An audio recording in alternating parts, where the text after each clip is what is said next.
The key turned in the lock with a solid, satisfying click, a sound that meant mine, ours.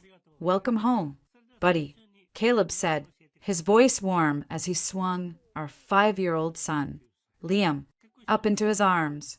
Liam's eyes were wide, taking in the soaring ceiling of the entryway, the sunlight streaming through the wall of windows that framed the lake beyond. The whole lake is in our backyard, Liam whispered, as if speaking too loudly might make it disappear. The whole view of it, at least, I said, slipping my arm around Caleb's waist. The scent of fresh paint and new wood hung in the air. Pine Needle Retreat. The name was etched on a custom wooden sign by the door, a housewarming gift from Caleb's medical partners. It was perfect. It was everything we'd saved for, dreamed of, through years of Caleb's grueling residency and my freelance graphic design work from our cramped downtown apartment. It's incredible, Bron, Caleb murmured, his lips against my temple. You made this happen. Your vision. We made it happen. I corrected, but I glowed. I'd overseen every detail, from the open concept kitchen with its quartz waterfall island to the slate floors that felt cool and solid underfoot. This was our fresh start, a proper childhood for Liam, with trees to climb and water to skip stones on. Peace. The peace lasted approximately 48 hours. They're here, Liam yelled from his perch by the window on Sunday afternoon, launching himself toward the front door. My stomach did a familiar, subtle clench. I wiped my hands on a dish towel, pasting on a smile as Caleb beat Liam to the door, his own face lit with genuine, uncomplicated affection. The three of them swept in on a wave of expensive perfume and loud voices, filling the serene space with a sudden, jarring energy. Caleb, let me look at you. Diane, the eldest, seized his face in her manicured hands. She was all sharp angles and statement jewelry, a real estate mogul who treated every personal interaction like a negotiation. The country air already suits you. Or is it just not being in that shoebox anymore? Hi, Diane. Glad you could make it, Caleb said, extracting himself gently to hug the next sister. Oh, this place, Valerie sighed, drifting past me as if I were part of the furniture. She called herself a life alignment coach. Her smile was wide and unwavering, her tone perpetually dipped in a syrup of faux spiritual insight. The energies here, so expansive and expensive. She let out a tinkling laugh, her eyes cataloging the light fixtures. The furniture, you've been holding out on us. Little brother, Mom, helped with the down payment. You know, the youngest, Kelsey, said, throwing her arms around Caleb's neck. She was the baby, with a pretty, pliant face that expertly defaulted to a pout or a smile depending on what she needed. She said it was an advance on, later. But wow, you really went for it, didn't you? She finally turned to me. Bronwyn, it's so deliberate. Thanks, Kelsey, I said, the word tasting bland. Can I get anyone a drink? What do you have open? Diane asked, already moving toward the kitchen. I brought a lovely Pinot Grigio. She gestured to a single bottle on the counter, a grocery store label. My eyes flicked to the chilled bottle of Sancerre I'd picked up for the occasion. Sitting beside it, the Sancerre is open. I said, oh, save that for later. Honey, Valerie chimed in, picking up my bottle and examining the label. This is a bit much for a casual Sunday, don't you think? Diane's is perfect. She proceeded to open Diane's bottle with a practiced pop. I watched, my smile fixed. The tour was an exercise in subtle critique, disguised as admiration. Gorgeous kitchen, Diane said, running a finger along the island. Granite? Quartz. Ah, smart. Less maintenance. Good for resale. We're not planning to sell. Diane, Caleb said easily, handing Liam a juice box. Of course not, sweetie, but life happens. It's good to think ahead. Valuation is everything. Her eyes continued to scan, and I knew she was mentally calculating square footage, lake frontage, finish quality. Valerie lingered by the large sliding doors to the deck. The flow from the living space to the exterior is so healing. But all this glass, you must feel so exposed. I'd have to smudge the corners daily to clear the vulnerability. We like the light, I said. Lunch was a similarly curated affair. I'd made a summer salad, grilled chicken, a fresh baguette. Simple, good food. No carbs for me. Thanks, Diane said, pushing the bread basket away as if it contained poison. Gluten is inflammation. You should try an elimination diet. Bronwyn, clear the brain fog. She doesn't have brain fog. Caleb laughed, serving himself a generous piece of chicken. She just designed and project managed this entire house build while running her own business. Exactly, Valerie said, nodding sagely. Masculine energy. Very driven. It can create blockages in the divine feminine flow. I have a wonderful webinar series on rebalancing. Kelsey, meanwhile, had seated herself right next to Caleb, her chair slightly too close. Remember when you used to make me peanut butter and fluff sandwiches when Mom was at work? She said, touching his arm. You were always the one who took care of me, the only one who really saw him. She shot a fleeting, wounded look toward Diane and Valerie, who were ignoring her, before turning her wide, blue eyes back to Caleb. It's so nice to have that again. I've missed you. I live 20 minutes away. Kels, Caleb said, but he squeezed her shoulder. He was a pediatrician for a reason. His compassion was boundless. His default setting was to heal, to comfort. It was what I loved most about him. And sometimes, it was what worried me. So, Caleb, Diane said, dabbing her mouth with a napkin. The practice, business must be good to afford all this. Her gesture encompassed the house, the view, the life. We do all right. It's a good community. But the overhead, she pressed. Malpractice insurance alone these days, and a place like this. The property taxes on the lake are brutal. Dad always said lake property was a luxury that bled you dry. A slight tension entered Caleb's shoulders. Mention of his father. Gone just over a year. Always did that. We've budgeted for it. It's under control. Of course it is. Valerie soothed. Caleb's always been the responsible one. The stable one. Unlike some of us. She gave another light laugh. But it didn't reach her eyes. It's just such a big responsibility. A family place. Almost like, well, it's like you've taken on Dad's role. The patriarch. With the Assetsto match. The word hung in the air. Assets. Later, as the afternoon sun slanted across the deck, the moment came. Liam, buzzing on apple juice and the excitement of having people over, reached for a cookie from the platter I'd set out for dessert. A hand snaked out and grabbed his wrist. It was Diane. Whoa there, little man, she said, her voice a sing-song that didn't match the firmness of her grip. Liam froze, startled. What's the magic word? Please? Liam squeaked. And what do we say before we grab? Diane continued, not letting go. We ask. We don't just take. And honestly, sugar this late? You'll be bouncing off these beautiful walls. Your mom might not mind a hyper little monkey, but we grown-ups need some peace. She finally released him, patting his head. One. And make it a small one. You little gourmand. Liam looked down, his small shoulders hunched, all his joy deflated.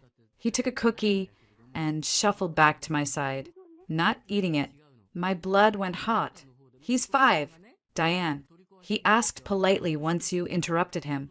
It's about setting boundaries. Bronwyn, she said, her smile cool. You of all people, with your structure, should appreciate that. He's fine, Caleb said, but his voice was conciliatory. Right, champ? Auntie Diane just doesn't want you to spoil your dinner. See? Listen to your dad, Diane said. He knows about growing up right. The rest of the visit passed in a blur of minor needles and veiled comments.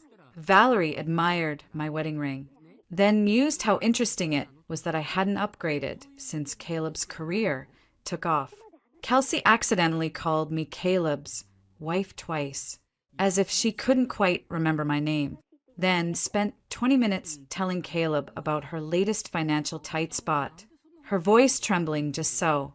Finally, they left in a flurry of air kisses and promises to do this again soon. The door closed, and the sudden quiet felt heavier than before, polluted. That night, after we'd put a subdued Liam to bed, I found Caleb on the deck, staring at the dark water. "You okay?" I asked, handing him a beer. He took it with a sigh. "Yeah, just tired. It's a lot, having everyone here." "They're a lot," I said, leaning on the railing beside him. "They mean well," he said automatically, the family mantra. "They're just a lot. Diane's always been bossy. Val's in her own world. And Kelsey, she's struggling since her divorce. They don't have what we have. It makes them act out sometimes." What they said to Liam was out of line. He finished, putting an arm around me. "I know. I'll talk to Diane. She's just from a different time. She thinks she's helping. Hard love and all that." It didn't feel like love. It felt like a power play. He was quiet for a moment. "Maybe. But she's my sister. They're all I have left. Besides you and Liam. And Mom." He took a long pull of his beer. "Dad's death, it hit them hard. Hit us all.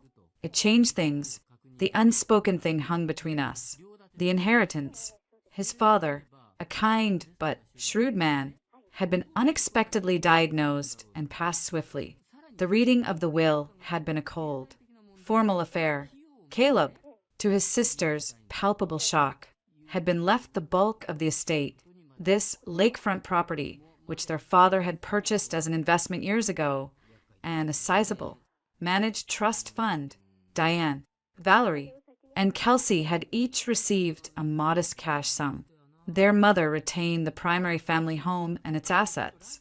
"They think you manipulated Dad," I said softly. It wasn't a question. Valerie had all but said it at the funeral, through tears. He was so confused at the end. "I know they do," Caleb said, his voice thick with pain. "But I didn't. You know I didn't. I would have split it all evenly. Dad knew that." He said he was leaving it to me because I'd hold it together for everyone. Whatever that means. He shook his head. "I just want us to be a family. A real one. This house. I wanted it to be a place for that. For everyone." His heart was so big, so trusting. He saw their jealousy as grief, their barbs as clumsy affection. He wanted to heal the rift with generosity, with this beautiful, peaceful place. I looked out at the inky lake, the perfect reflection of the stars above, shattered by a faint ripple, a sign of something moving beneath the still surface. "We are a family," I said, turning to him, cupping his worried face. "You, me, and Liam. That's the family we chose. That's the one we protect." He kissed me, a slow, weary kiss full of gratitude and a need for reassurance. "I love you, Brun. Thank you for today, for everything." Later, as he slept, I lay awake, Diane's grip on Liam's wrist, Valerie's calculating eyes, Kelsey's possessive touch on my husband's arm, the word assets in her saccharine voice. He said he was leaving it to me because I'd hold it together for everyone. A chill that had nothing to do with the night air crept down my spine. What, exactly, did his father think was going to come apart? The illusion of a truce lasted until Thanksgiving. The scent of my grandmother's sage and sausage stuffing recipe should have been the smell of comfort. Instead, it was the backdrop to the unraveling. They arrived, as Diane had announced they would, without a direct invitation. Mom's having one of her migraines, she'd said on the phone 2 days prior, her tone brooking no argument. "We're not letting her host 20 people. We'll do it at your place. It's more than big enough." It wasn't a request. So, on Thursday afternoon, they swept in, a parade of need and entitlement. Valerie carried a store-bought pecan pie, still in its supermarket plastic clamshell. Kelsey brought a bottle of neon-colored, sparkling fruit beverage. Diane bore 2 cheap bottles of Pinot Noir that I knew from her last visit. She'd gotten on a 3-4-$12 deal. Smells amazing in here. Bronwyn. Valerie trilled, air kissing my cheek while her eyes darted around, taking inventory of the new furniture, the art we'd hung. The abundance just flows from you. We brought the party, Diane said, thrusting the wine into Caleb's hands. She headed straight for the kitchen island, where I'd set out a charcuterie board and my good bottles of Cabernet and Chardonnay, already open. Ooh, the good stuff.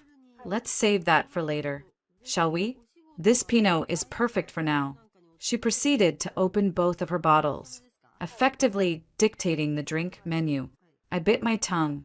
For Caleb, I thought, for the sake of a peaceful day. Liam, excited for company, dragged his new, complex Lego spaceship to the living room rug to show his cousin Jake, Diane's 13-year-old. Jake, sullen and glued to his phone, grunted without looking up. Jake, look at what your cousin made, Diane said. Not a request. Jake heaved a theatrical sigh and glanced over. It's okay. The wings are wrong for atmospheric entry. Though, he went back to his screen. He's into astrophysics, Diane said to no one in particular, pouring herself a generous glass of the cheap wine. The meal itself was a strained pantomime of gratitude. Caleb carved the turkey, a role his father had always held, and I saw his throat work as he concentrated. My chest ached for him.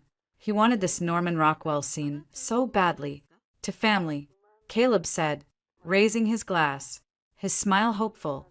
To family who step up, Diane amended, clinking her glass against his pointedly. Halfway through dinner, a crash and a sharp cry came from the living room. We all rushed in. Liam's Lego spaceship, 100-odd hours of his careful, 5-year-old dedication, was a colorful explosion of pieces across the floor. Liam stood in the middle of it, tears streaming down his face, pointing a trembling finger at Jake, who was slouched back on the sofa, phone still in hand. He kicked it. He said it was stupid, and he kicked it. Jake? Diane's voice was sharp. It was an accident. Jake mumbled, not looking up. I stretched my leg. He left it in the way. It's not my fault his crap is all over the floor. Jake, apologize to your cousin, Caleb said, his voice low. It was the first note of paternal authority I'd heard him use with the boy. Sorry, Jake muttered to his phone screen. See? Accident, Diane said, waving a hand. Boys will be boys. Don't be so sensitive. Liam, it's just toys. Jake, help him pick it up. I'm not touching that. Jake sneered. I'll help, buddy, Caleb said softly, crouching amid the wreckage. The sight of my big, gentle husband picking up tiny plastic pieces, trying to reassemble our son's shattered world, while his sister looked on dismissively, ignited a cold fury in my gut. It's fine, I heard myself say, my voice tight. Let's just finish dinner. The atmosphere after that was leaden. We pushed food around our plates. Valerie attempted to steer the conversation to holiday energies and releasing familial karma, which was rich, coming from her. Kelsey spent the meal tearily recounting her ex-husband's failings, her hand periodically finding Caleb's forearm. You're the only good man I know. Kel, you set the bar too high. By the time dessert was served, the tension was a live wire. I'd suggested we move to the deck. The November air in Washington was crisp but clear, and the propane fire pit and heat lamps made it pleasant. Caleb manned the grill, putting on the maple chipotle baby back ribs I'd spent the morning prepping and slow cooking, just to give them a final smoky char. The chicken wings sizzled beside them. I was inside getting more napkins when I saw it through the window. Diane, plate in hand, was at the grill with a pair of tongs. She was piling every single rib onto her son Jake's plate. The mountain of meat teetered precariously.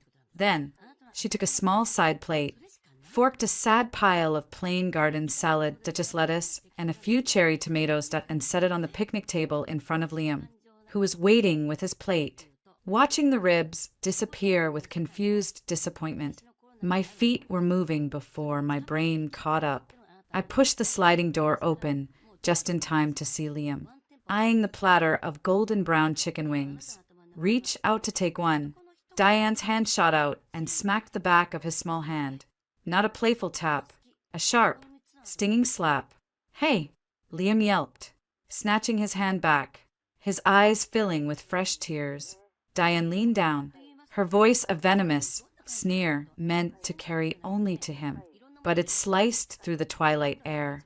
"What is wrong with you, you little grubber? Didn't anyone teach you to wait your turn? Or to be happy with what you're given? Huh?" The contempt in her voice was acid. "You grab like a little beggar. Something in me, primal, maternal, and white-hot, snapped. The months of subtle digs, the financial leeching, the condescension, the destruction of Liam's toy, and now this deliberate, cruel humiliation of my child for a piece of chicken." Rational thought evaporated. I crossed the deck in 3 strides. Diane was straightening up, a smirk of satisfaction on her face. I didn't think. I didn't plan. My open hand connected with her cheek with a crack that silenced the yard. The smirk vanished, replaced by shock, then fury. She staggered back a step, her hand flying to her face. "You bitch!" Time seemed to slow, then erupt. Caleb had been turning the last of the wings. He saw my slap. He saw Liam, cradling his hand, crying. He saw the mountain of ribs on Jake's plate and the pitiful salad in front of our son. His face, always so open and kind, underwent a terrifying transformation. It shut down, then hardened into something I'd never seen before. Pure, unadulterated rage. "What did you say to him?" Caleb's voice was quiet, deadly calm. Diane recovered, her own anger blazing. "I was disciplining your son because his mother clearly won't." He was grabbing food like a feral little. "He's 5. Diane!" I yelled, pulling Liam into my side. He was taking a chicken wing. "1. You hit me!" Diane shrieked, advancing on me. "You crazy, ungrateful little." "Enough!" Caleb's roar was like thunder. He didn't step between us. He turned to the gleaming stainless steel grill, gripped its edges with both hands, and in one violent, shocking motion, he heaved the entire thing over. It crashed onto the deck with a deafening metallic roar. Hot coals, ribs, chicken wings, and grease scattering everywhere. Flames licked at the spilled charcoal on the wooden planks. Everyone froze. Valerie let out a short scream. Kelsey started crying. Jake just stared, his mouth full of rib meat. Caleb stood amidst the wreckage, his chest heaving, his hands clenched into fists at his sides. He pointed a finger at Diane, his arm trembling. "Get out. Caleb!"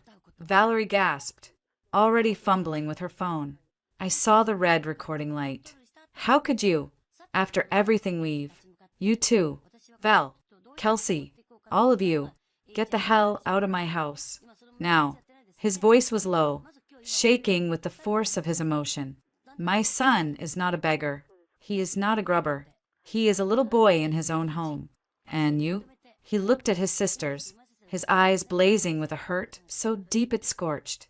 "You do not get to speak to him like that. You do not get to treat him like that. Ever." "She hit me," Diane cried, the victim now, tears of outrage in her eyes. "Did you see that? She assaulted me.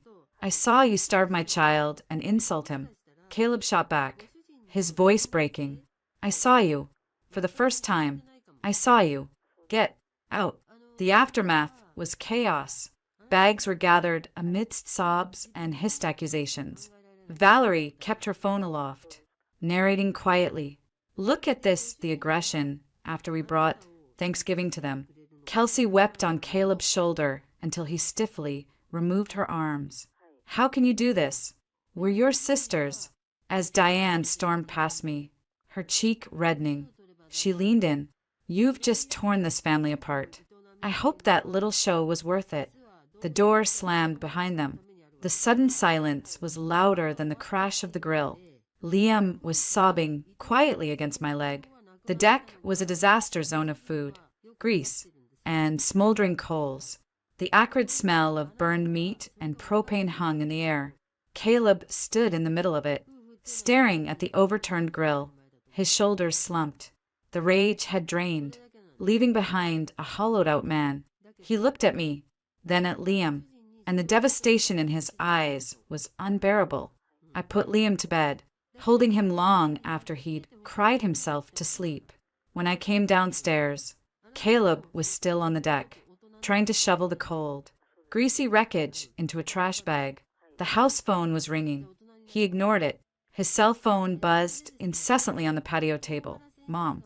The screen read, then Diane, then Valerie, then Mom again. He finally looked up as I approached. I shouldn't have done that, he whispered, his voice ragged. The grill. I could have started a fire. I lost control. I took the shovel from his hands. You protected your son. By throwing a tantrum? By acting like a brute? He ran a greasy hand through his hair. My God, Bronwyn, I haven't been that angry since. I don't know when. You had a reason to be. His phone buzzed again. Mom. He stared at it like it was a snake. With a shuddering sigh, he picked it up. Hi, Mom. I could hear the tinny, frantic sound of his mother's voice, even from where I stood. No, Mom, Mom. Listen, she called Liam. He squeezed his eyes shut. He's 5 years old. No, I am not condoning violence. But you didn't hear her tone. It wasn't about the food. It was about, Mom, please. He listened for a long time, his face growing paler. I understand. I know what day it is. But we can't. I have to think about my family now. My immediate family. Yes. Okay. I'll think about it. Goodbye. He ended the call and let the phone drop onto the table. He looked broken. She wants us to apologize, he said, his voice flat. She said Diane is devastated, that I chose my wife over my blood. That Thanksgiving is ruined. That dad would be heartbroken. A tear traced a clean line through the soot on his cheek. She said we need to make this right, as a family. I walked over and took his dirty, cold hands in mine. Caleb, look at me. We have nothing to apologize for. She hurt our child, on purpose, to hurt me, to hurt you. An apology tells her it worked. It tells her she can do it again. But the family, what family? I ask softly, gesturing to the greasy, ruined deck. The one that does this? The one that calls a little boy a beggar for wanting a piece of chicken at his own Thanksgiving? Is that the family you're so afraid of losing? He had no answer. He just pulled me into a tight, desperate hug, his face buried in my hair. We stood there in the cold, amidst the wreckage of the meal and the day. Later, as he slept a fitful sleep beside me, my own phone buzzed with a series of text notifications, then email alerts. I picked it up, a cold dread settling in my stomach. It was a group text to what looked like every extended family member, old family friend, and even a few of Caleb's colleagues. From Diane. The message was long. It detailed a horrific, violent outburst at Thanksgiving. It mentioned my unprovoked physical attack, Caleb's dangerous rampage that destroyed property and endangered children, and portrayed her and my sisters-in-law as heartbroken victims of our unstable behavior. It spoke of her deep concern for Liam, being raised in such a volatile environment. It ended with, "We are praying for Caleb and his family during this difficult time. Mental health issues affect so many. All we want is healing and peace." Attached was a video clip, Val's recording. It started just after I'd slapped her. It showed me standing defiant, Diane holding her cheek, and then Caleb, roaring, overturning the grill in a terrifying display of force.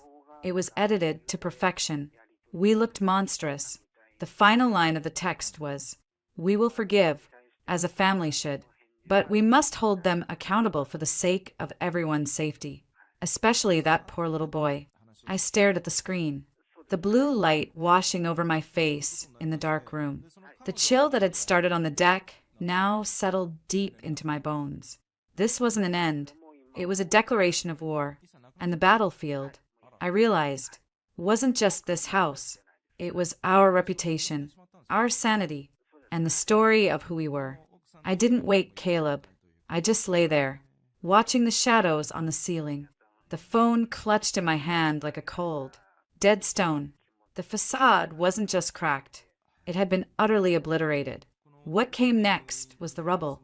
And the fight, the text chain was a digital grenade.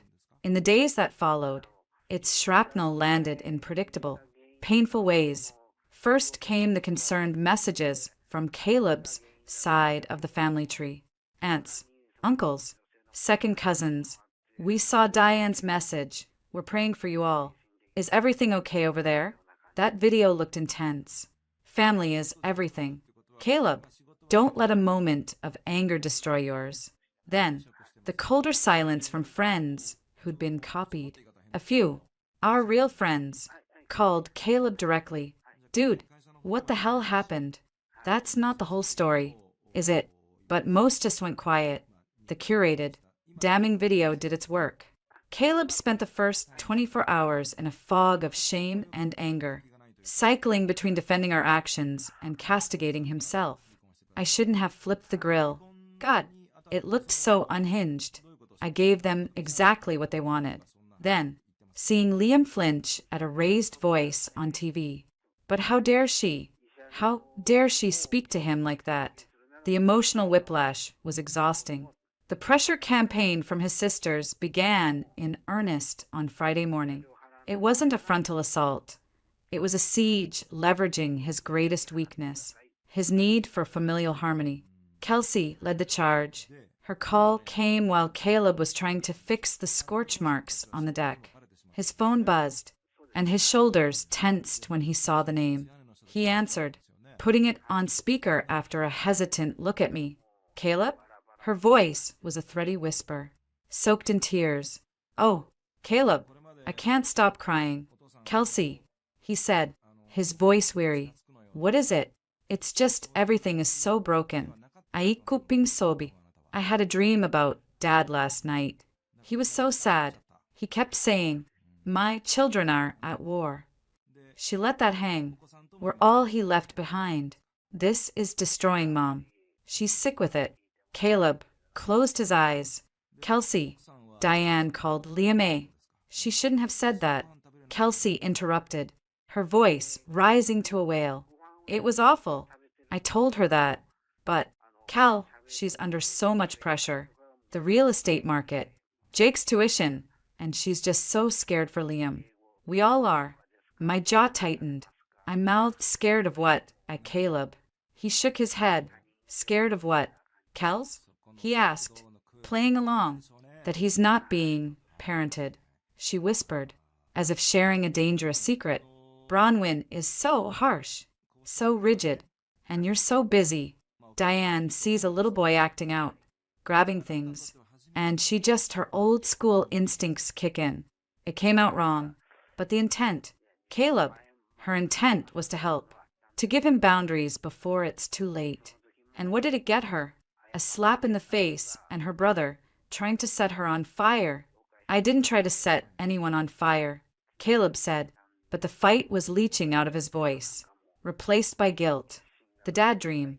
The sick MOM.IT was Kelsey's specialty, emotional guerrilla warfare. It feels like it. She cried softly. It feels like you chose the mover us. Your new family. And I get it. I do. But we're your original family. We're the ones who remember you before you were Dr. Caleb. We're your history. Don't throw us away because your wife hates us. She doesn't hate you, Caleb said automatically, but his eyes flicked to me. Pained. Then why? Another sob. Why can't we fix this?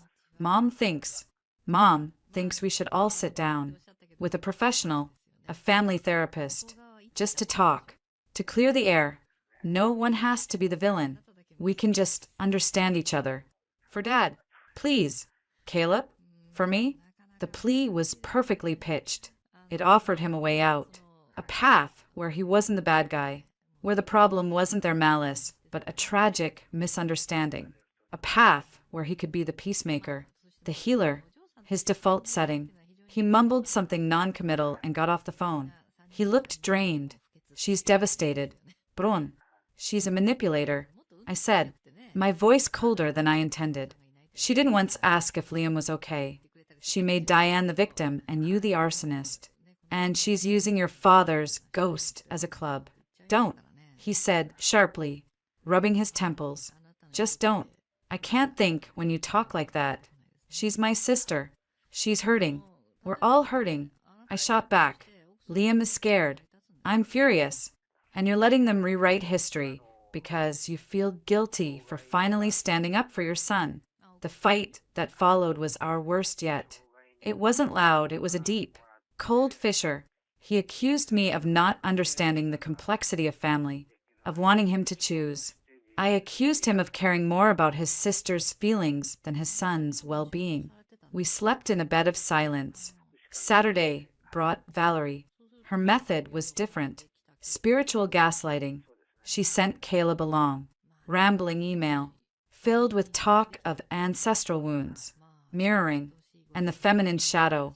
The gist was that Bronwyn, she never used my name, only your wife, was projecting her own childhood trauma onto them. And their higher selves were here to help her release this blockage. But her ego had lashed out violently.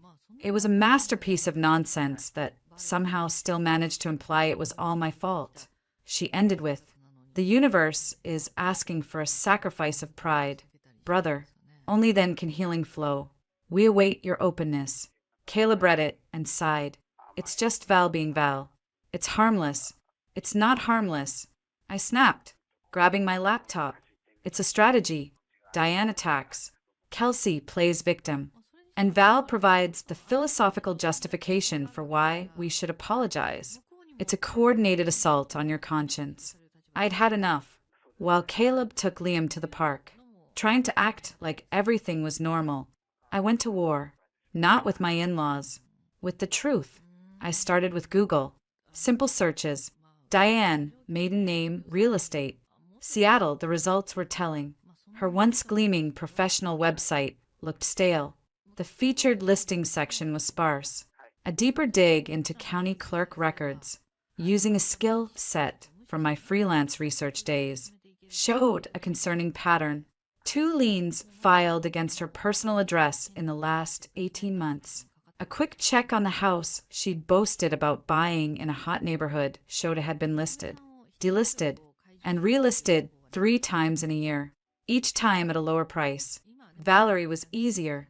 Valerie's Sterling Life alignment had a slick website, but a search for reviews brought up a complaint board.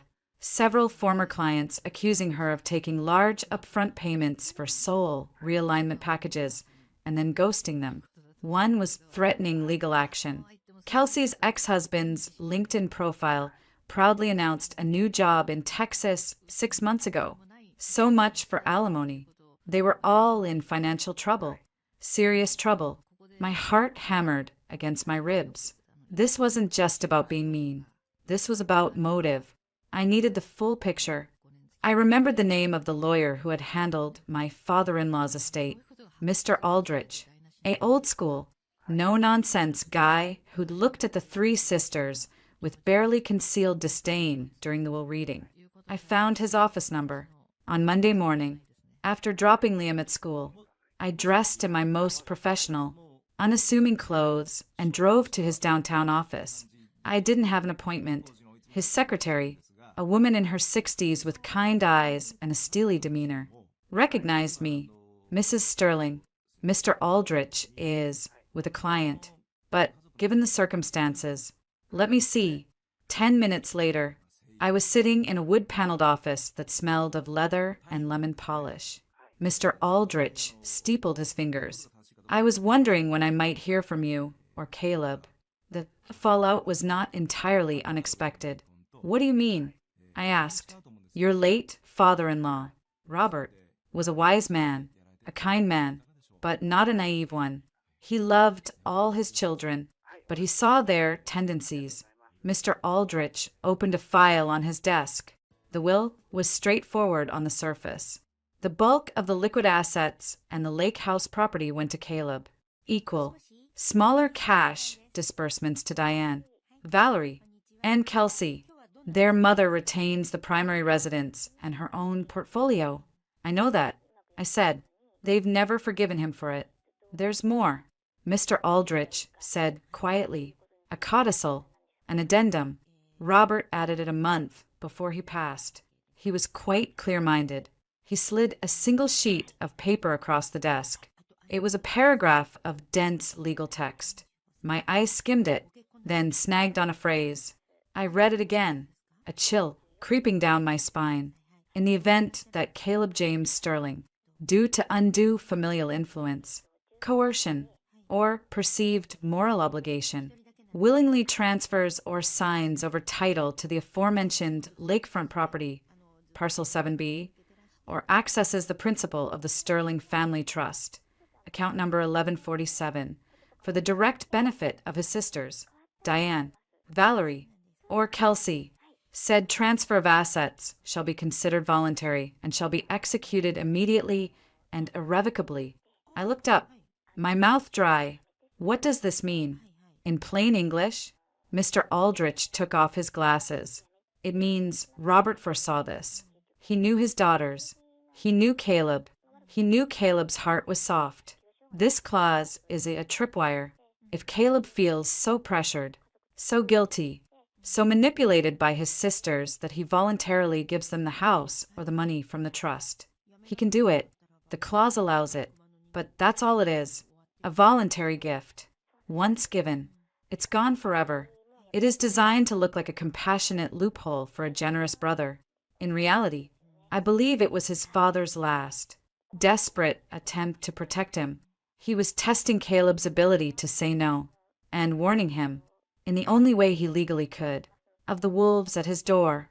The room tilted. The snide comments about the house's value, the constant probing about finances, the sudden, intense interest in our lives, the escalation of insults aimed at me, at Liam. It wasn't just petty jealousy. It was a campaign.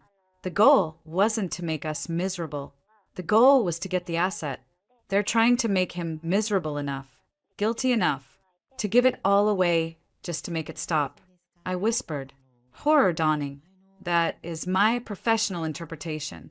Yes, Mr. Aldrich said, his voice grave. Robert called it the kindness trap. He said, Caleb's kindness is his best quality. I fear it will also be the thing they use to break him. He hoped the clause itself might give Caleb pause if it was ever invoked. I drove home in a daze, the legal paper burning a hole in my bag. This was bigger than a Thanksgiving fight.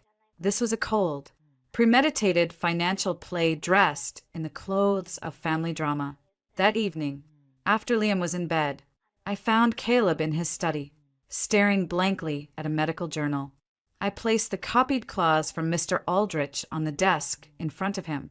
What's this? He asked. Tired. Read it. He did. Once. Twice. His face, already pale from days of stress, went ashen. Where did you get this? I went to see Mr. Aldrich today. You did what? His voice was a mix of shock and betrayal.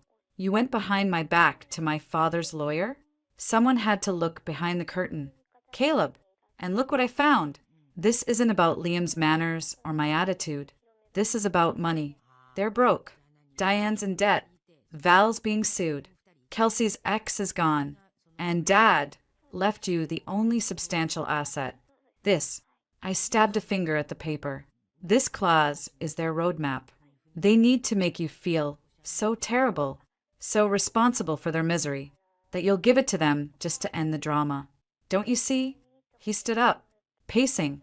No, that's paranoid. Bronwyn, that's your anger talking, making up conspiracies. My father would never. He wouldn't set a trap for me. It's not a trap for you. I insisted, grabbing his arm to make him look at me. It's a trap for them. He's showing you the trap. He's saying, here is the button they are going to push. Don't let them push it. He's trying to protect you from yourself. By making me look like the greedy son who hoards everything, Caleb's eyes were bright with unshed tears. By assuming the worst of my sisters, of me, I don't believe it. I can't. They're flawed. They're harsh. They were awful to Liam, but they're not monsters. They're not plotting to rob me. They're my family. The word hung between us, heavy with all its unspoken rules and obligations. We are your family, I said, my voice breaking. Liam and we are under attack. Maybe not with lawyers and lawsuits, but with words and lies and emotional blackmail. And it's working. You're considering their family therapy because you want the pain to stop. But the only way it stops is if we give in, or if we fight. There's no middle ground with people like this. He pulled away, turning to look out the window at the dark lake. I just wanted a peaceful life, he said, his voice so low I could barely hear it. I wanted my son to know his aunts. I wanted us to have barbecues. I wanted what Dad wanted, a family that sticks together. A family that sticks together doesn't try to tear one of its own apart. I said softly, the fight gone out of me, replaced by a deep, weary sadness. I walked to the door. Read it again. Caleb, really read it.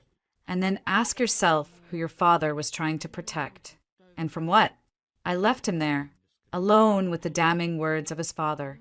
The bonds of his love for them were strong, woven from decades of shared history, guilt, and a desperate hope for harmony.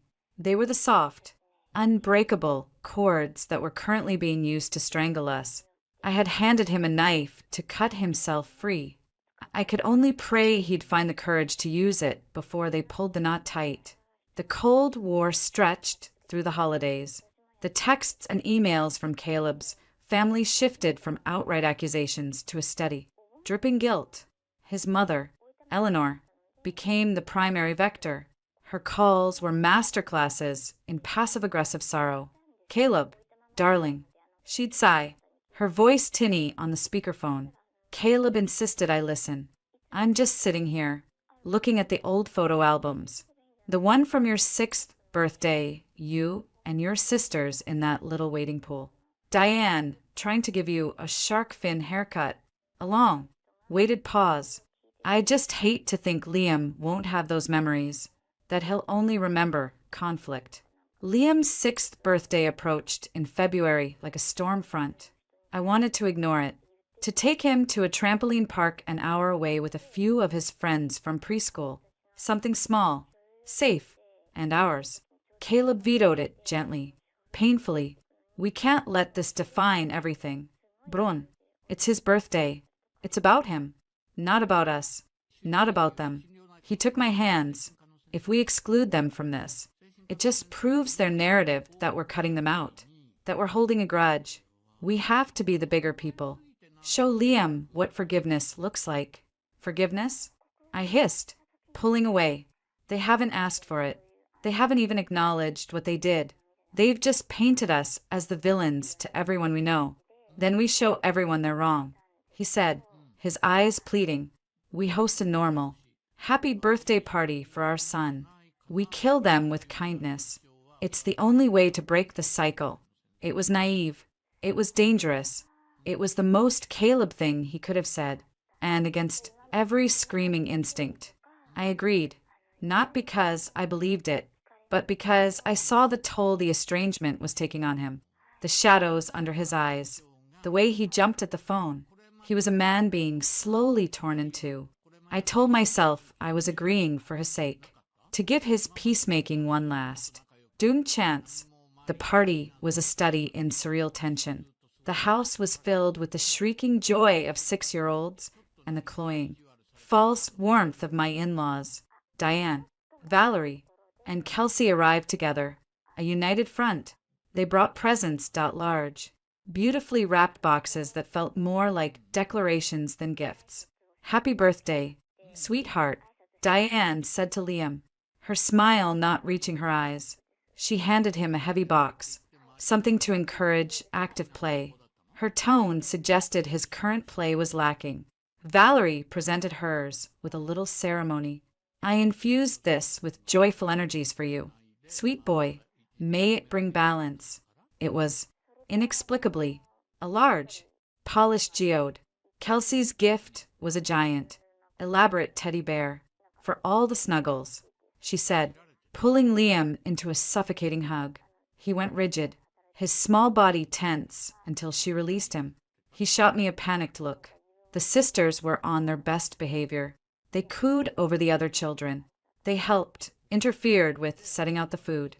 They complimented the cake, a spaceship design Liam had picked, which Diane called creative. It was a flawless performance of benevolent Aunt Dom, and it set my teeth on edge. Caleb, however, bloomed with fragile hope. He saw the smiles, heard the polite chatter, and mistook it for a ceasefire.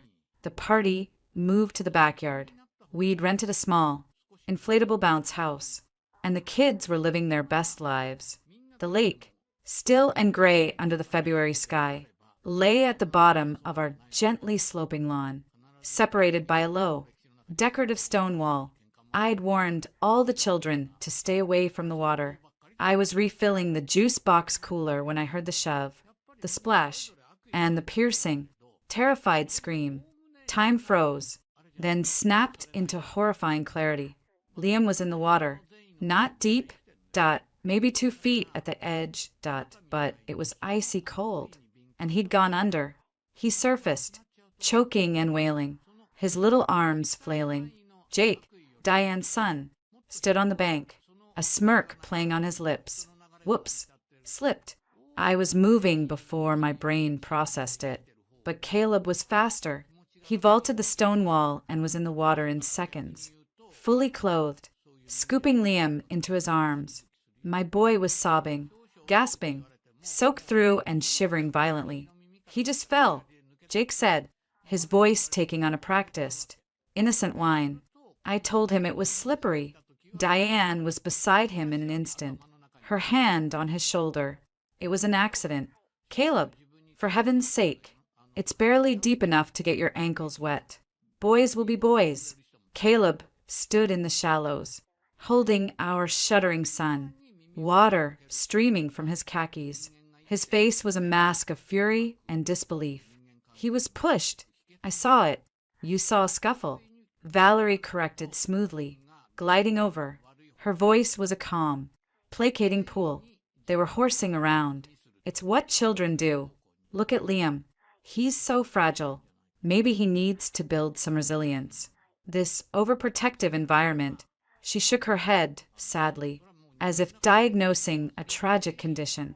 I finally reached them, snatching the picnic blanket from a table and wrapping it around Liam. He's 6. I spat, my voice trembling with rage. And your little sociopath pushed him into a frozen lake. How dare you? Diane shrieked. My son is not a sociopath. It was an accident. You're hysterical. Kelsey materialized at Caleb's side, ignoring the lake water, soaking her expensive boots. She put a hand on his arm, her face a portrait of empathetic pain. Oh, Kel, look at you. You're soaked, and you're so upset. Maybe this is a sign? All this stress, this anger, it's not good for Liam. Maybe you both need some help, a professional to talk to about all this anxiety. For his sake, the audacity of it, the seamless pivot from violence to faux concern, stole my breath. They were gaslighting us in real time, using our son's near drowning as a pretext to pathologize us. Caleb stared at Kelsey, then at Diane, then at the smirking Jake. The hope in his eyes finally, truly, died. It was replaced by a cold, clear understanding. He didn't say a word. He just turned, carrying Liam, and walked toward the house. The message was clear. You are not worth another second of my breath. The party was effectively over. The other parents, having witnessed the whole ugly exchange, collected their children with hurried, awkward murmurs. The sisters lingered, a triumvirate of righteous indignation. You're making a scene over nothing. Diane huffed, gathering her purse. You're going to give that boy a complex. The energy here is so toxic now. Valerie sighed, looking at our house as if it were a landfill. We'll pray for you all. They left in a cloud of perfume and sanctimony. The house felt hollow, violated. I got Liam into a hot bath, where he cried softly, repeating, I didn't slip. Mommy. Jake pushed me. He said he wanted to see if I could swim. I know. Baby. I know. Daddy and I know. Later, dressed in pajamas and wrapped in a blanket on the sofa, Liam opened his gifts from his friends, his spirits cautiously lifting. Caleb, changed into dry clothes, was quiet, his face grim. He mechanically helped Liam with the tricky wrapping paper. Finally, Liam reached for the 3 large boxes from his aunts. He opened Kelsey's teddy bear first, gave it a polite hug, then Valerie's geode. It's a rock, he said, puzzled. A special rock, Caleb said, his voice flat. Then Diane's box. Inside, nestled in tissue paper, was an expensive, remote-controlled monster truck. Liam's eyes lit up. Wow. He dug for the controller, and underneath the truck, in a smaller, unmarked cardboard box, was a bag of something. Candy, Liam said, pulling out a clear plastic bag filled with what looked like chocolate-covered peanuts. My heart stopped. Liam is deathly allergic to peanuts. Anaphylactic shock level. He carries an EpiPen in his backpack. Every parent at his school knows. It's on every medical form. Screamed from the rooftops at every play date. Don't touch that. My voice was a strangled cry. I lunged forward and snatched the bag from his hands. Liam looked startled, then hurt. But it's candy. Caleb was frozen, his face ashen. What is that? He whispered. I held the bag up. The chocolate-covered nuts were unmistakable. There was no label, but it didn't need one. Diane had brought a jar of honey-roasted peanuts to Thanksgiving. She knew. Everyone in the family knew. It was the reason we never had peanut butter in the house. Why we read every label. It's peanuts. Caleb, I said, my voice terrifyingly calm. She gave our severely peanut-allergic son a bag of chocolate-covered peanuts. For his birthday, the room was dead silent. The only sound was the hum of the refrigerator. It could be a mistake, Caleb rasped, but the words had no conviction. Maybe they're just regular chocolate candies. Maybe she forgot. Forgot? I held the bag closer to his face. Look at them. She repackaged them. Caleb. She took them out of their original bag and put them in a plain one, so there'd be no ingredient list. No warning. This wasn't a mistake. This was a choice. I turned and walked to the kitchen trash can, my entire body trembling with a fury so profound it felt icy. I dropped the bag in, then poured the leftover coffee from the carafe over it, staining the peanuts brown. I needed to destroy it, to get it away from my child. When I turned back, Caleb was kneeling in front of Liam, his hands on our son's small shoulders. Buddy, he said, his voice thick. Did Aunt Diane say anything about this candy? When she gave you the present, Liam, scared by our intensity, shook his head. No, it was just in the box, under the truck. Caleb pulled him into a tight hug over Liam's head. His eyes met mine. In them, I saw the last vestige of denial shatter. He had seen the push, heard the gaslighting, but this was premeditated. This was a weapon, wrapped as a gift, delivered to a 6-year-old boy. His phone rang. Mom. It vibrated on the coffee table, a malignant buzz. He stared at it. It rang again, and again. He didn't move to answer it. He just held our son, his face buried in Liam's hair. When the ringing stopped, a text notification chimed, then another. I could guess what they said. Just checking in. Hope the party was lovely. We're so sorry about the little accident. I waited. The silence stretched, taut and terrible. Finally, Caleb looked up. His eyes were red-rimmed, but dry. The softness was gone, burned away, leaving something harder, clearer, and infinitely sadder in its place. They tried to hurt our son, he said, the words barely a whisper. First with words, then with water, now with this. He gestured weakly toward the kitchen. They tried to hurt my boy. It wasn't a question. It was a statement of horrific, unavoidable fact. Was it an accident? Caleb? I asked, my own voice quiet now. I needed to hear him say it. He closed his eyes for a long moment. When he opened them, he looked at Liam, then at the discarded geode, the too large teddy bear, and finally toward the kitchen where the poisoned candy lay in the trash. No, he said, the word final and heavy as a tombstone. No, Bronwyn, it wasn't. The silence in the house after the birthday party was a physical thing, thick and cold. Caleb didn't sleep. He spent the night in Liam's room, sitting in the rocking chair, watching our son's chest rise and fall. I knew because I was doing the same from the doorway, a sentinel in the dark. The bag of peanuts, double wrapped in grocery sacks, now sat in a locked toolbox in the garage, a grotesque piece of evidence I couldn't bring myself to throw away. The next morning, Caleb called in sick to his clinic. It was the first time in his career he'd done that without a fever of 104. His voice on the phone was flat, professional, utterly convincing. A stomach bug, very contagious. I'll be out a few days.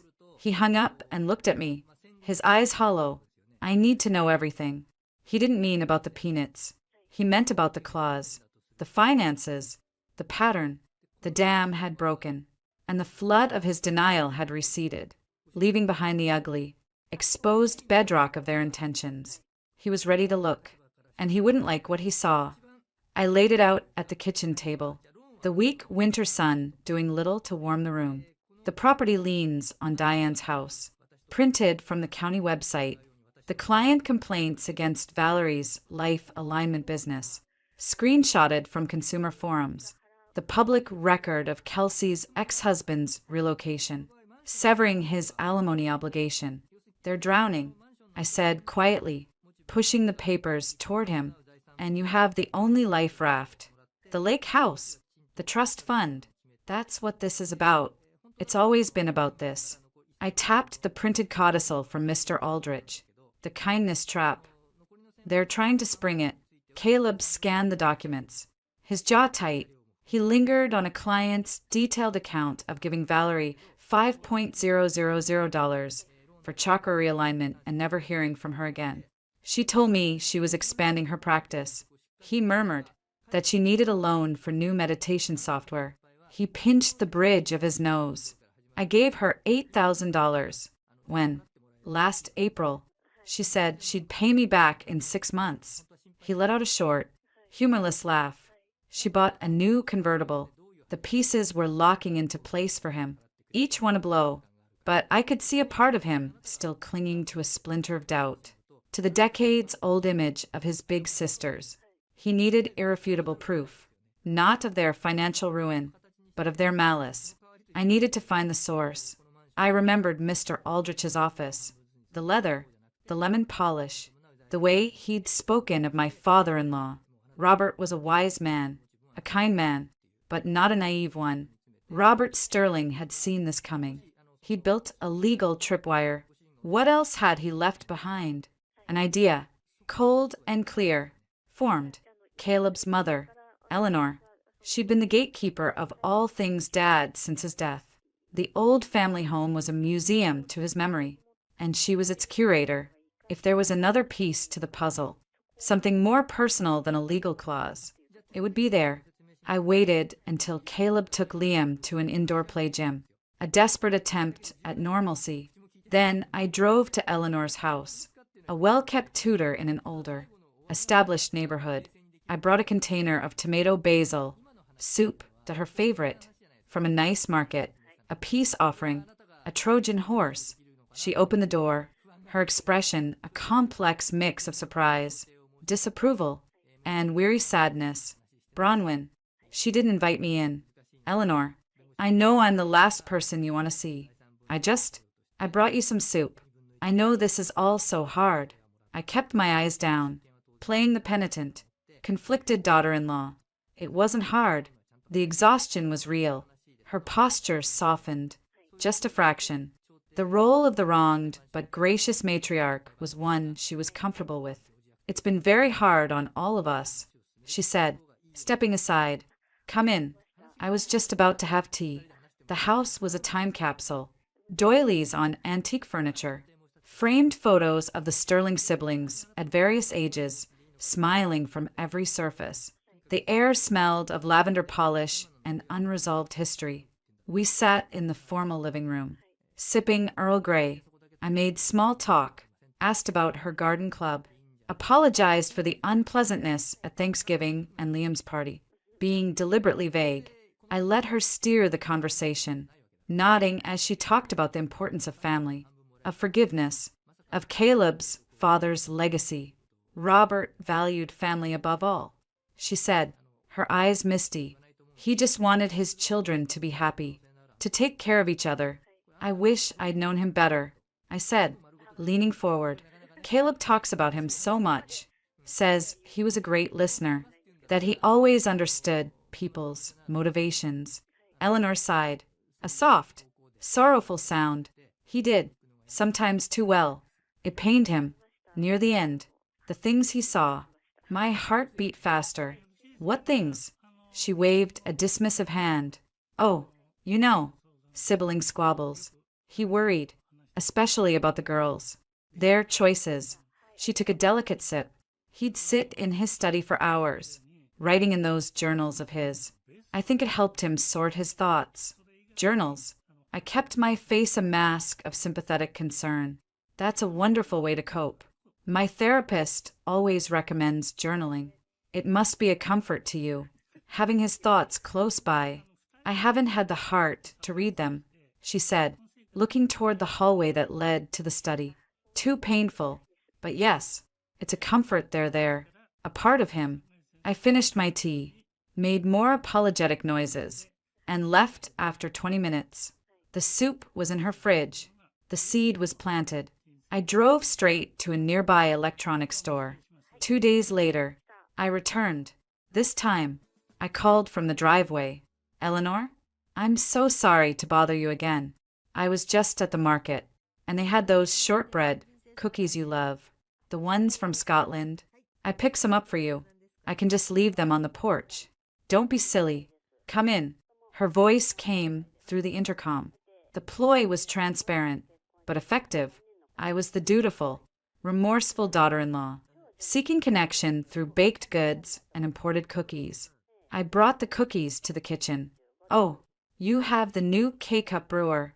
Caleb's father loved his old percolator, didn't he? I chattered, moving toward the study as if drawn by memory.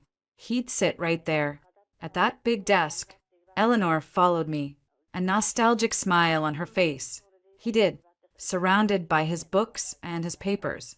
My eyes scanned the shelves, and there they were, on a low shelf beside the desk, a row of a dozen identical black, leather-bound notebooks. Robert Sterling was embossed in gold on each spine, with a year. Are those the journals? I asked, my voice hushed with faux reverence. Yes, every year. I'd give him a new one for Christmas. He'd fill it up by June and have to buy a second. She laughed softly. What a treasure. I breathed. I reached out, as if to touch one, then pulled my hand back. I'm sorry. I don't mean to pry. It's just, I feel like I could understand Caleb so much better if I understood his father. Their last few years, they must have been so hard on him. Watching the kids struggle. Eleanor's face clouded. It was, especially with the girls, the constant drama, the need. It wore on him. She looked at the journals, then at me.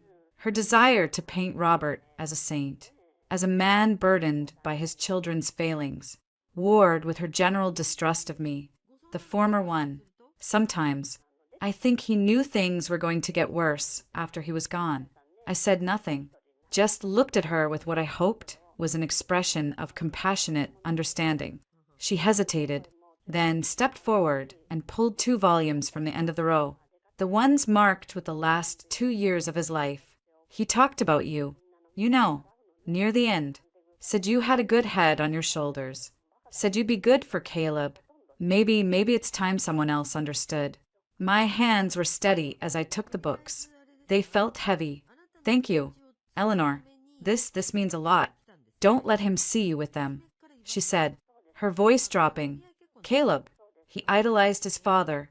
Some things a child doesn't need to know about their parents' worries. It's a mother's burden to carry. I nodded, the hypocrisy of her statement almost making me gag. She was giving me the weapons, believing I'd be too sentimental or too stupid to use them. Or perhaps, in some deep, unacknowledged part of her, she wanted them used. I took the journals home and hid them. I didn't open them until that night, long after Caleb and Liam were asleep. I started with the most recent one. Robert Sterling's handwriting was a precise, slanting script. The entries were not daily musings, but clear-eyed, often painful observations. I skimmed through mentions of doctor's appointments, news events, reflections on his own mortality. Then, I found what I was looking for. March 12th. Diane came by today, talking about the market again. Wants me to invest in a commercial property with her. She means give her the money. Same song. 5th verse. Told her no. She left in a huff. Said I was squandering my legacy. My legacy. She sees it as a pile of cash waiting to be divided. I see it as the product of a lifetime of work, meant to provide. For whom? That is the question that keeps me up at night. Caleb is the only one who wouldn't burn it for warmth and complain about the smoke. April 5th. Valerie's new venture. Something about cosmic energy and financial alignment. Wanted a seed donation of $25,000. Said it was for her certification. I asked to see the materials, the credentials. She became evasive, then tearful. Said I didn't believe in her. It's not belief she lacks. It's integrity and common sense. Gave her $1,000. Told her it was a gift, not an investment. She took it, but the look in her eyes, it was not gratitude. May 20th. Lunch with Caleb. Didn't talk about the girls. Talked about his work. About Liam. About Bronwyn. He is happy. Truly happy. It radiates from him. It is my single greatest comfort. He asked, again, if he could help with the situation with his sisters. Wanted to give them some of his own savings. I told him no. Emphatically, your kindness is a river. Son, I told him, but you must build a dam, or they will drink you dry and leave you in the desert, wondering why you're still thirsty. He didn't understand. He will. I fear he will have to learn the hard way. The entries went on, a chronicle of mounting disillusionment. He wrote about Kelsey's manipulative tears, about the lies, the constant, grasping need. The closer I got to the end of the journal, the darker the tone. September 30th. Met with Aldrich today. Revised the will. The girls will see it as a betrayal. They will blame Caleb. They will come for him. The house, the trust. I am leaving him the fortress. And I am also painting a target on his back. But I am also leaving him the key to the armory. If he is brave enough to look for it, the codicil, it is a test. For all of them. For him. To see if he can be soft-hearted without being soft-headed. For them.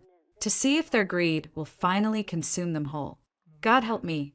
I fear I know the answer.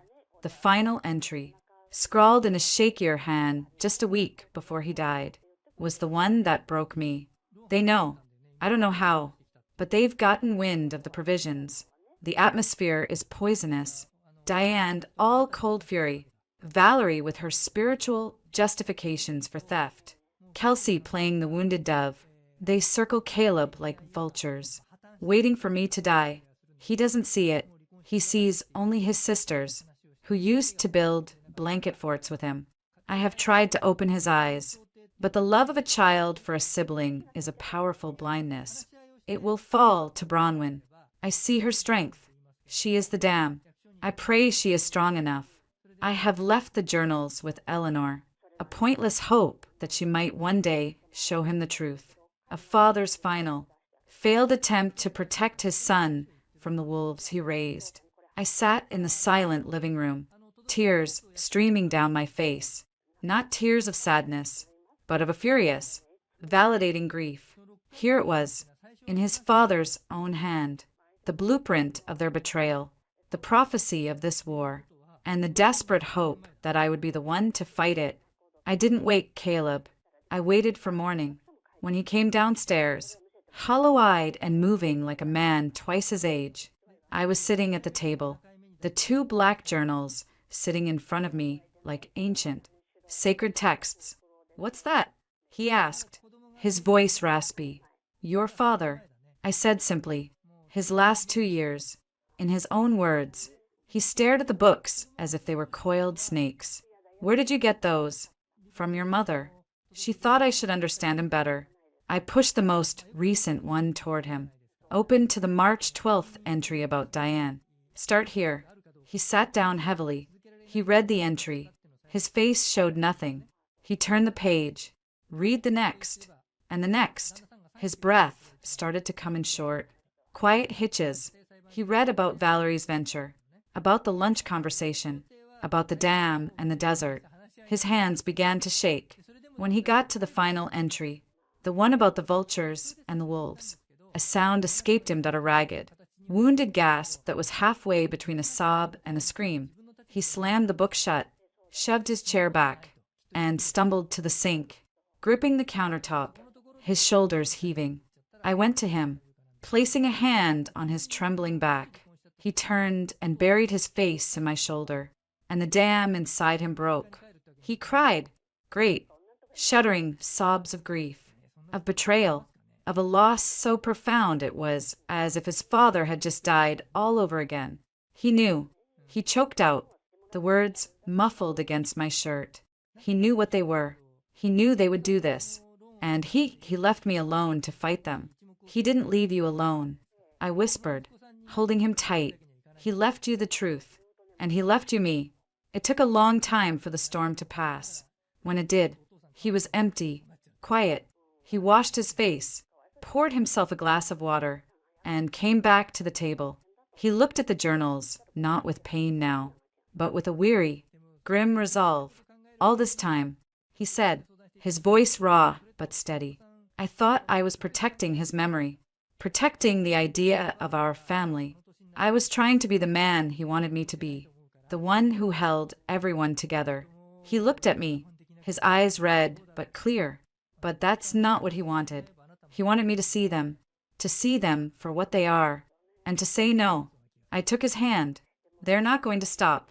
Caleb, the birthday, that was an escalation, a calculated one. They're getting desperate. The financial pressure, the failed manipulations, they're going to get worse. More direct, maybe legally." He nodded slowly, the pediatrician in him assessing the symptoms and arriving at a diagnosis he could no longer ignore. "The codicil, the tripwire, they need me to voluntarily give them the assets. They'll keep tightening the screws. On us, on Liam, until I give in just to make it stop."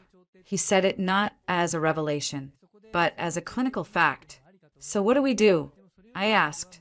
He was silent for a full minute, his fingers tracing the gold-embossed letters of his father's name. The kind, soft-hearted man was still there, but he was receding, making room for someone else. Someone with his father's clear eyes and a spine of forged steel. "We build a taller dam," he said finally, his voice low and certain. "And we arm it." He looked at me, and for the first time since this began, I saw no doubt, no conflict, only a cold, clean purpose. We fight, not to hurt them, but to protect what's ours, what Dad left for us, for Liam. He squeezed my hand. "You and me, we're the family now, the one we protect." It wasn't a triumphant declaration. It was a quiet, solemn vow, spoken in the morning light over his father's painful, prophetic words. The war his father had foreseen was now joined. And for the first time, my husband was not a reluctant conscript caught in the crossfire. He was a general, stepping onto the field. The clarity that followed Caleb's decision was bracing. like cold air after a long fever. The aimless dread was gone, replaced by a grim, focused energy. We were no longer victims waiting for the next blow. We were strategists. The first thing we did was change the locks on the lake house. It was a simple, physical declaration. You are not welcome here. The sisters' response was not surrender. It was escalation. They had operated for years in the shadows of guilt and implication. Now, faced with a locked door, they stepped into the light, and their tactics turned brutal. Diane struck first. 3 days after the lock change, a county social worker named Ms. Garrity, with a kind face and a sharp, observant gaze, appeared at our door. She held up a badge. I'm following up on a report of concern regarding the welfare of a minor, Liam Sterling. My blood ran cold, but I kept my composure. What kind of concern? The report suggests a pattern of emotional instability in the home environment, posing a potential risk to the child, she said, her tone professional but not unkind. May I come in? I let her in. I had nothing to hide. She toured the house, noting Liam's well-organized room full of toys and books, the stocked pantry and fridge, the safety latches on the cabinets, standard for a 5-year-old. She asked to see Liam, who was building with Legos in the living room. She asked him gentle questions about school, his friends, what he had for breakfast. He answered cheerfully, showing her his latest spaceship. He seems like a happy, well-adjusted boy, Ms. Garrity said later. Her notes closed. These reports, they're often malicious. From a disgruntled family member. Perhaps, I said, my voice tight. I'll note my findings. The file will be closed. But, she added, her eyes meeting mine, they can refile. It creates a paper trail. It's a common harassment tactic. I'd advise you to document everything. Everything. Diane had gone nuclear. She'd weaponized the state against us, hoping to plant a seed of doubt, to scare us, to paint us as unfit. Caleb was at the clinic when I called him. His voice, when he answered, was ice. I'll handle it. But Diane wasn't working alone. Valerie's attack was more public, more insidious. That evening, she posted on her Life Alignment Instagram page, which had a few thousand followers. She didn't name names, but the target was unmistakable. The post was a long, soulful essay titled When the Light You Love Goes Dark.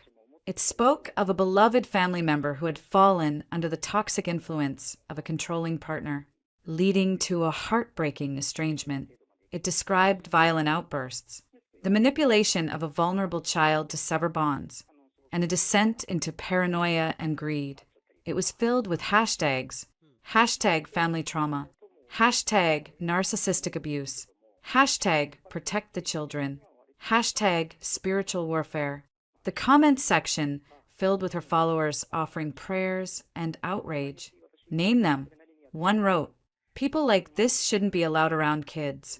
She'd taken the private, messy truth of Thanksgiving and weaponized it for an audience of strangers, cloaking her malice in the language of healing. It was libel, wrapped in a yoga mat. Caleb's retaliation was swift and surgical. The next morning, he called the head of his hospital's administration and his head nurse. I need to preempt a personal matter that may affect my professional reputation, he said, his voice calm and firm. He forwarded them Valerie's post. The individual making these false and defamatory statements is my sister. Her business is currently under investigation for fraud by several clients, which I can document. This is a malicious attempt to damage my career as part of a broader campaign of harassment related to a family inheritance. I wanted you to hear the truth from me first. He was no longer pleading his case, he was stating facts. The hospital, valuing his sterling reputation and wanting to avoid scandal, assured him of their support. They issued a brief, internal memo about not engaging with personal family disputes on social media. Caleb had successfully framed the narrative before Valerie could. Kelsey, true to form, went for the gut. She showed up at his pediatric clinic during afternoon hours, weeping hysterically in the waiting room, clutching a framed childhood photo of her and Caleb. "I just need to see my brother," she wailed, as nurses tried to calm her. "He's sick. He's being controlled. You have to help him. He's a danger to himself." Caleb was with a young patient. He heard the commotion, finished his exam, and walked out into the reception area. The sight of him in his white coat, calm and authoritative, seemed to fuel Kelsey's performance. "Caleb, thank God," she cried, stumbling toward him. "You have to listen to me. We're so worried.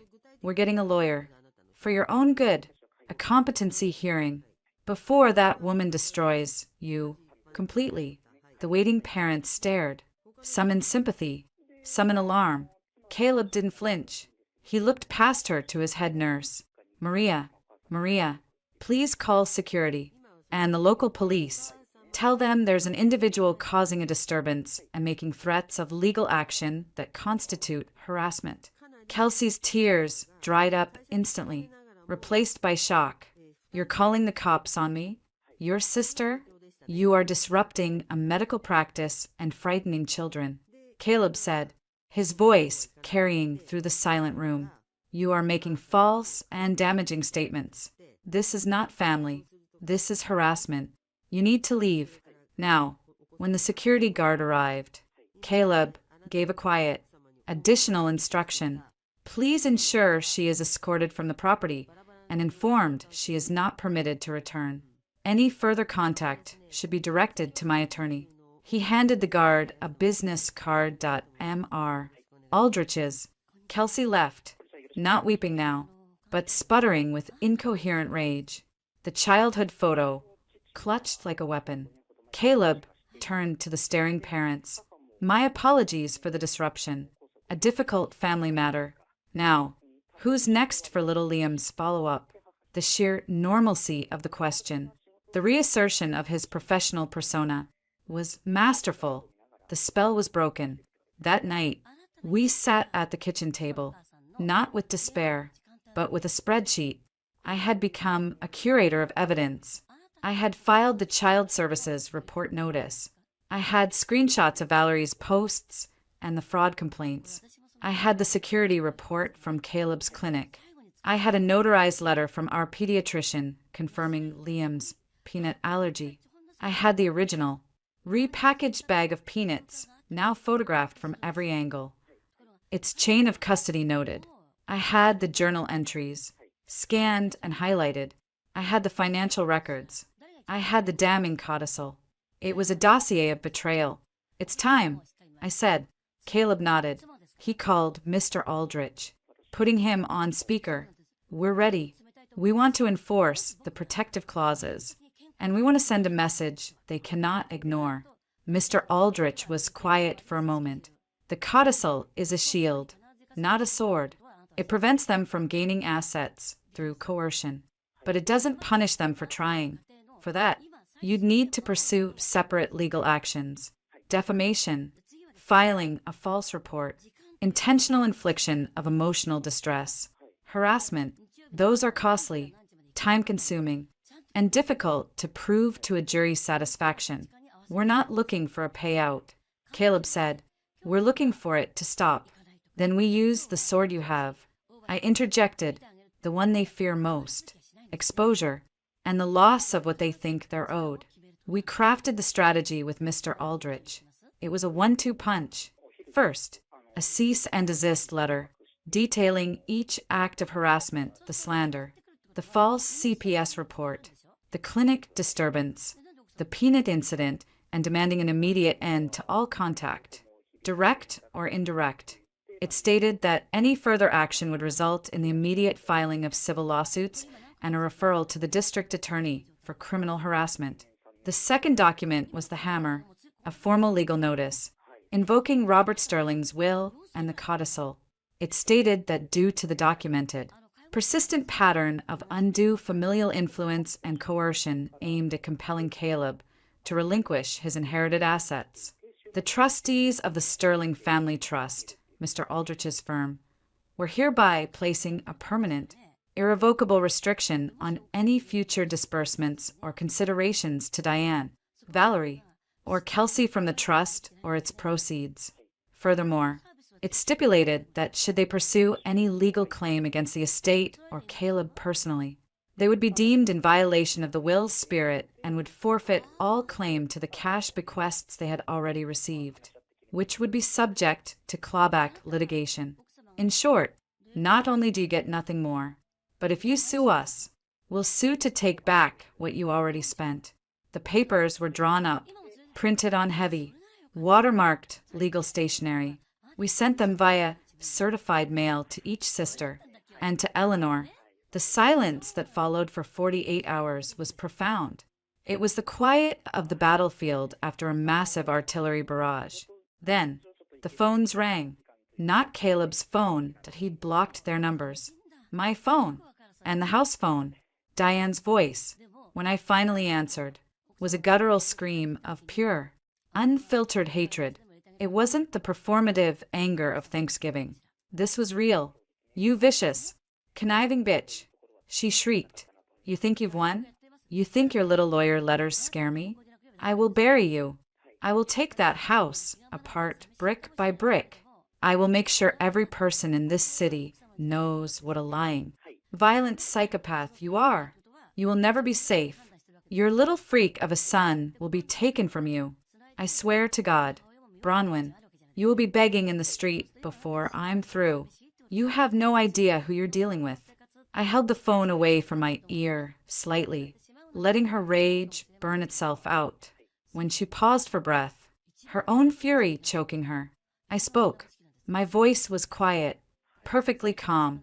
The peanuts, Diane, I said, the repackaged, chocolate-covered peanuts you gave to a child with a lethal allergy. That's not harassment. That's premeditated. In some legal opinions, that's attempted assault. Maybe even something worse. Every word you're saying right now is being recorded. It just adds to the file. The file we will send to the police if you contact us, or anyone we know. Ever again. The game is over. You lost.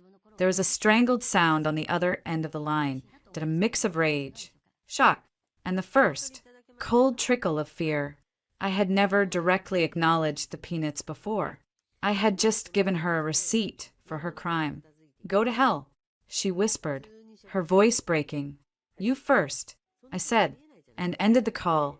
I looked at Caleb, who had been listening, his face pale but set. He put his arm around me. My hands were trembling, but my spirit was steady. We had drawn the line in the sand and loaded the cannons. The eve of reckoning was over. The showdown, we knew, was coming, and for the first time, we were ready to meet it.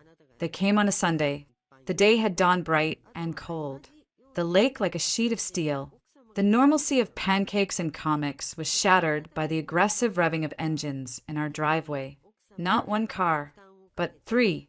Diane's black Lexus SUV, Valerie's white BMW, and Kelsey's little red convertible. They parked in a line, blocking the turnaround. The message was clear.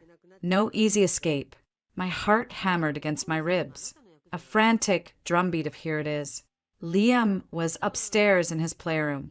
Caleb, who had been reading the paper, slowly folded it and set it on the table. His face was a careful blank, but I saw the muscle jump in his jaw. Before we could move, the front door opened. They had a key, the old one. I'd forgotten Caleb's mother, Eleanor, still had one, and there she was, stepping inside first, a frail general leading her toxic troops. Her face was pinched, her posture rigid with self-righteous sorrow. Diane, Valerie, and Kelsey filed in behind her, a grim procession. They didn't look angry now. They looked solemn, resolute, like a delegation coming to deliver terms of surrender. Caleb, Eleanor said, her voice trembling with emotion. We need to talk, as a family. No lawyers, no hysterics, just us. Caleb stood up. I rose beside him. You lost the right to just walk into my home a long time ago. Mom, he said, his voice quiet but carrying. You're trespassing. Don't you dare, Diane hissed. But Eleanor held up a quivering hand. Please, son, one last conversation. For your father. Then if you want us to go, we'll go. The martyr act was in full force. Caleb looked at me. I gave a tiny, almost imperceptible nod. Let them have their stage. Let them say their piece. It was time to hear the full, unfiltered performance. 5 minutes. Caleb said, Liam is upstairs. You will not raise your voices. You will say what you came to say, and then you will leave. We moved to the living room, an absurd parody of a civil visit. We sat on one sofa, the 4 of them arrayed on the facing one and chairs. A tribunal. The air was thick with unspoken venom. Eleanor began, wringing her hands. These letters, these terrible accusations. Caleb, it's breaking my heart to see you turn on your own flesh and blood with such legal cruelty. Your sisters are devastated. We're terrified for you. Caleb, Kelsey piped up, her eyes instantly glossy. This isn't you. The Caleb we know would never threaten to sue his family, to cut them off. You're being manipulated. Her gaze slithered to me, full of pity and blame. It's the environment, Valerie intoned. Her hand spread as if channeling energy. The energy in this house became so hostile, so greedy. After Dad died, it attracted this darkness. The litigation, the threats, it's a sickness. We want to heal it. We're here to offer a cure. Caleb said nothing. He just watched them, his expression unreadable. I could feel the tension coiling in him, a spring compressed to its limit. Diane, unable to sustain the passive act, leaned forward. Let's stop dancing around it. This has gone on long enough. We're all hurting. Mom's health is suffering. The family is shattered. For what? A house? Money? She shook her head in disgust. Dad would be sick. So, we're here with a solution, a way to end this, cleanly, and for everyone to move on. Here it comes.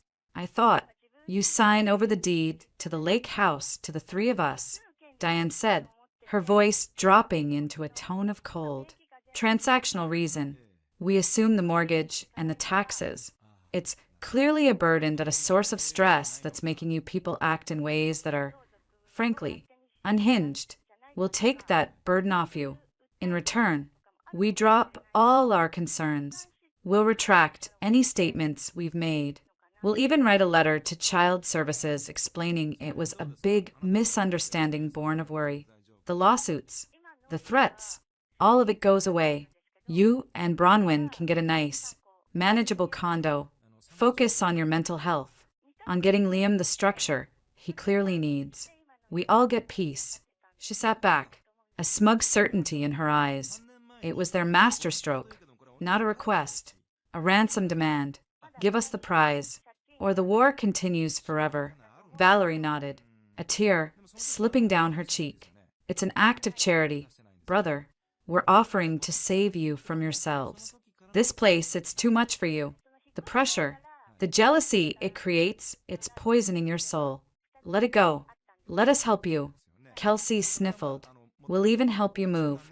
We can be a family again, the way Dad wanted. The audacity was breathtaking. They were offering to steal his inheritance and frame it as a benevolent intervention. My hands were clenched so tight my nails bit into my palms. Caleb finally moved. He leaned forward slowly, resting his elbows on his knees. He looked at each of his sisters, then finally at his mother. His voice, when it came, was dangerously soft. Mom, he said, look at me. Do you believe this?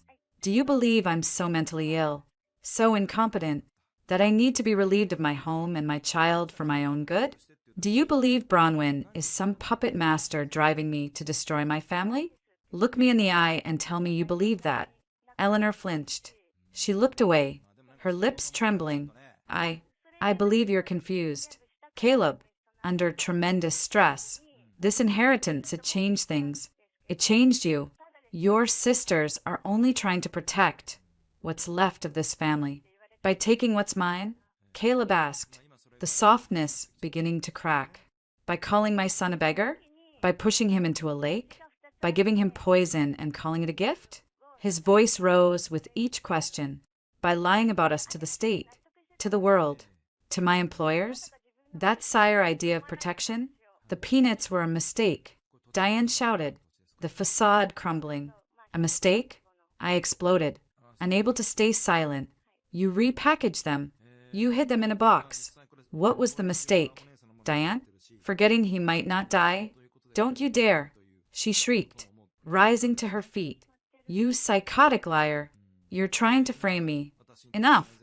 Caleb's roar silenced the room. He stood up, a tower of controlled fury.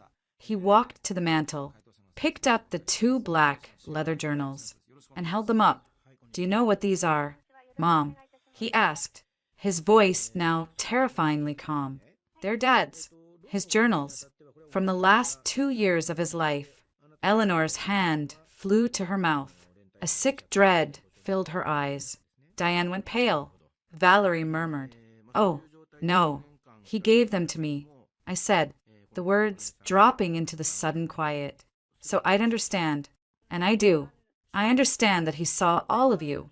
Clearly, he saw the greed, the manipulation, the endless, grasping need.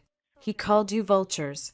He said you'd come for Caleb the moment he was gone.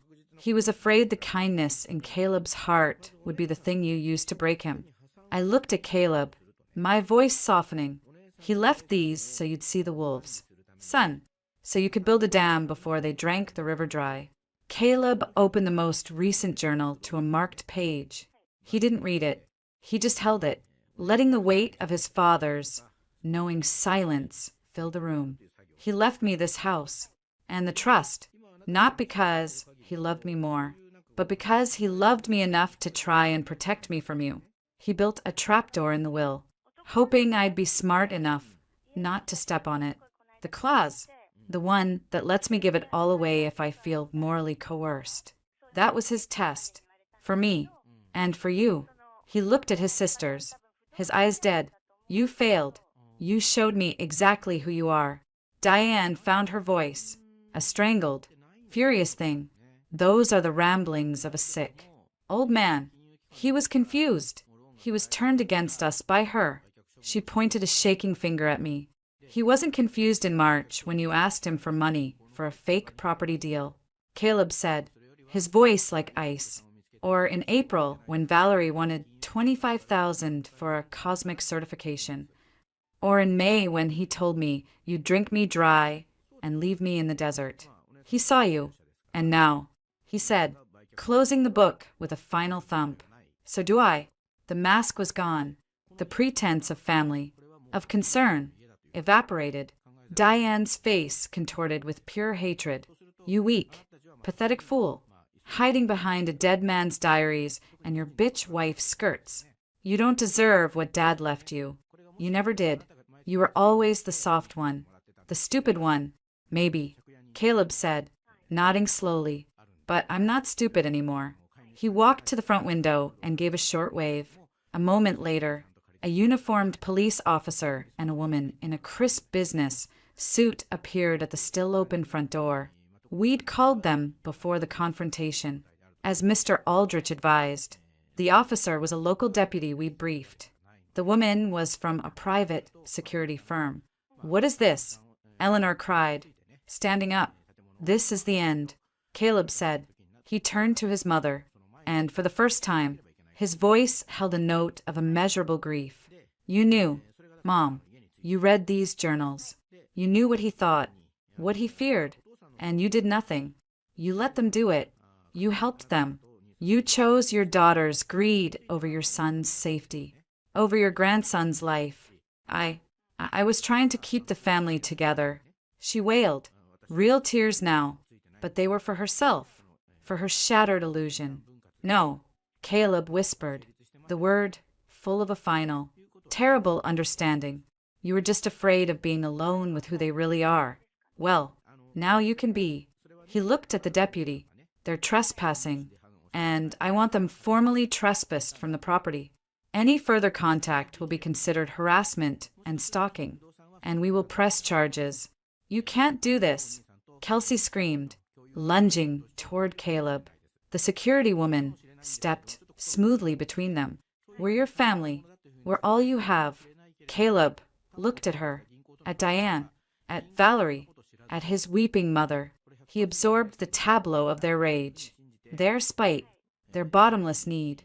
"You're what I had," he said, his voice breaking only once. "What I have is upstairs building with Legos, and standing right here beside me. This is my family, and you will not come near us again. Get out of my house." The deputy began herding them toward the door. Diane was cursing. Vile, creative curses aimed at me, at Caleb.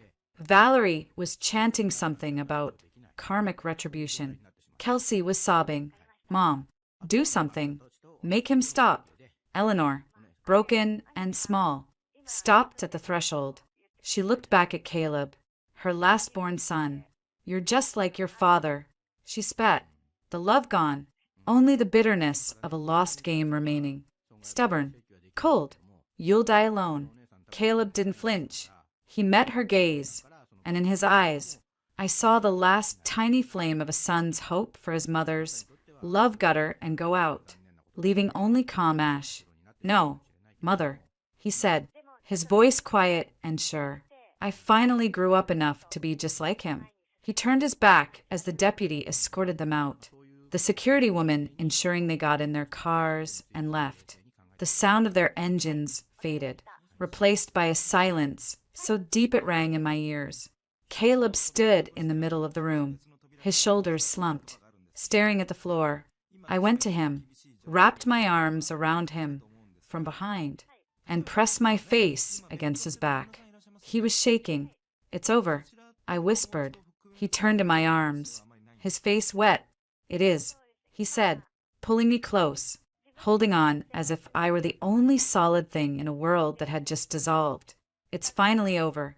The quiet that settled after they were gone wasn't the peaceful kind we'd originally dreamed of for the lake house.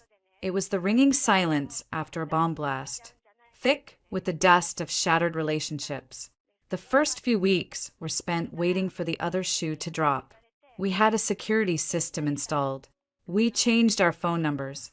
Mr. Aldrich's office became our command center, fielding a few last, sputtering legal threats from a lawyer the sisters had pooled their dwindling resources to hire.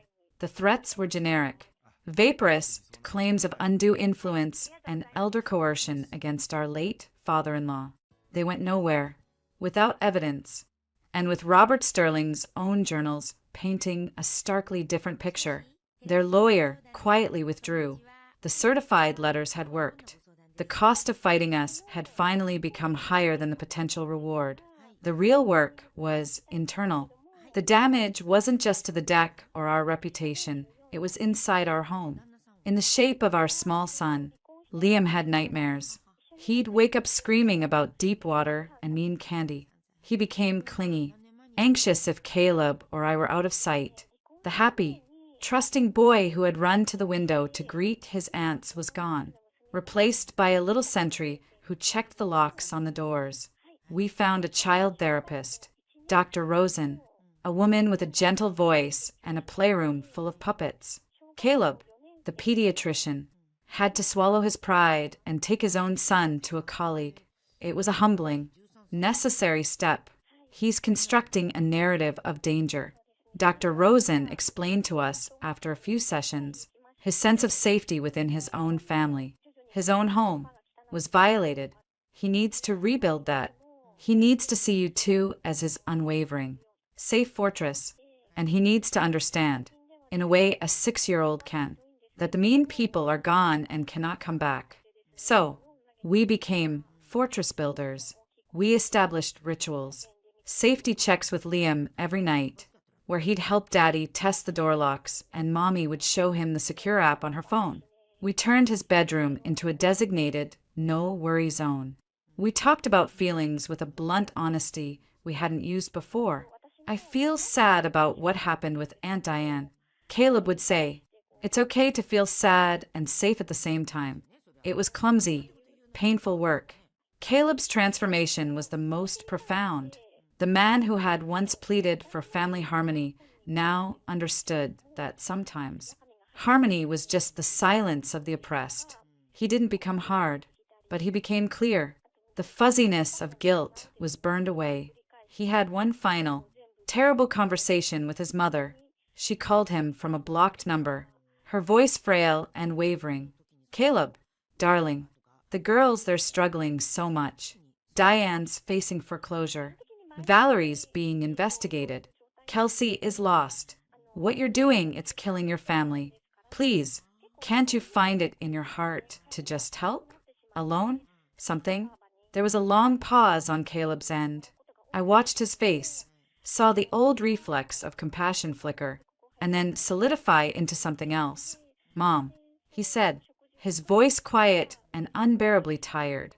"I will always love you, but my only responsibility in this, is to my son, to protect him from Diane's cruelty, from Valerie's lies, from Kelsey's manipulations, and from anyone who enables them."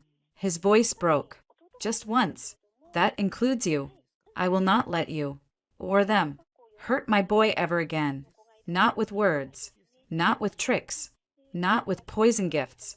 If that means the family is dead, then it died the moment one of you decided my child was a pawn instead of a person. Don't call this number again." He hung up. He put his head in his hands and wept. Great, shuddering sobs for the mother he'd had to bury to protect the son who was still alive. It was the last time he cried for them. Life, stubbornly, began to grow around the scorched earth. My online baking business, which I'd started half as a distraction, took off. A food blogger found my maple chipotle rib recipe, the one that had started the war. And wrote about it, calling it the ultimate barbecue redemption story. I didn't provide the backstory, but the name Pine Needle Kitchen resonated. Orders for my spice rubs and curated recipe boxes trickled, then flowed in. It wasn't about the money. It was about building something that was entirely, unambiguously mine. Caleb threw himself into his work with a new compassion. Having faced the grotesque end of familial betrayal, he became acutely sensitive to the hidden stresses in his young patients' families. He was better at his job. He also stopped being the easygoing doctor everyone could dump extra work on. He set boundaries at the clinic, protecting his time with us. His colleagues, who had seen the tail end of the drama, respected him more for it. A year passed. The sharp edges of the trauma began to soften, worn down by the gentle, constant waves of ordinary life. Liam turned 7. His party was at a dinosaur-themed mini-golf place with 3 friends from school. He laughed, a full, unburdened sound that felt like the first real sunshine after a long winter, which brought us to the 4th of July. The idea of a party at the lake house was mine. Caleb was hesitant. "Are we ready?" he asked, staring out at the water. "To have people here, to have a party here again? It's our home," I said, taking his hand. "Not a crime scene. We need to take it back, fill it with new memories, the right kind of noise." So, we invited our people, the couple from down the shore, the Davisons, who had quietly brought us a casserole after the Thanksgiving gossip reached them, Maria, Caleb's head nurse, and her husband, a few of my friends from my old freelance life. It was small, unassuming. We hung bunting. Caleb manned a new, smaller, decidedly unflippable grill. The smell of burgers and brats, of sunblock and lake water, drove the last ghostly sense of burned meat and bitterness from the air. Liam was in his element, showing his friends his rock collection, daring them to dip a toe in the lake under strict supervision. He was still a more thoughtful child than he'd been, but the fear was receding, replaced by a cautious, hard-won joy. As twilight began to paint the sky in watercolor streaks of orange and purple, the kids played with sparklers, drawing frantic, bright circles in the dimming light. Caleb handed me a beer and slid an arm around my waist, pulling me back against his chest.